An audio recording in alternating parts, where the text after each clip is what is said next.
வணக்கம். Red news செய்திகளுக்காக நான் உங்கள் கிருபா. மத்ரவேடு வேணுகோபால சுவாமி கோயிலில் புரட்டாசி திருவிழா, கிராம மக்கள் உற்சாகத்துடன் பங்கேற்றனர்.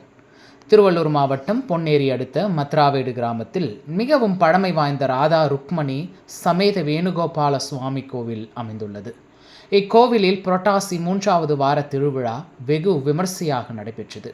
இதனை முன்னிட்டு வண்ண வண்ண மலர் அலங்காரத்தால் ராதா ருக்குமணி சகிதமாக வேணுகோபால சுவாமி பொன்னாபரங்களுடன் ஜொலித்தபடி பக்தர்களுக்கு காட்சியளித்தார். பெருமாளுக்கு மிகவும் உகந்த புளியோதரை, எலுமிச்சை சாதம், தயிர் சாதம், சர்க்கரை பொங்கல், சுண்டல், வடை உள்ளிட்ட 9 வகையான பலகாரங்களுடன் விதவிதமான பழங்களும் படையலிடப்பட்டிருந்தது. இதனைத் தொடர்ந்து பெருமானுக்கு மகா தீப ஆராதனை காட்டப்பட்டது. இதனையடுத்து மேலதாளம் முழங்க பக்தர்கள் புடைசூழ பெருமாள் வீதி உலா வந்து கிராம மக்களுக்கு அருள்பாலித்தார்.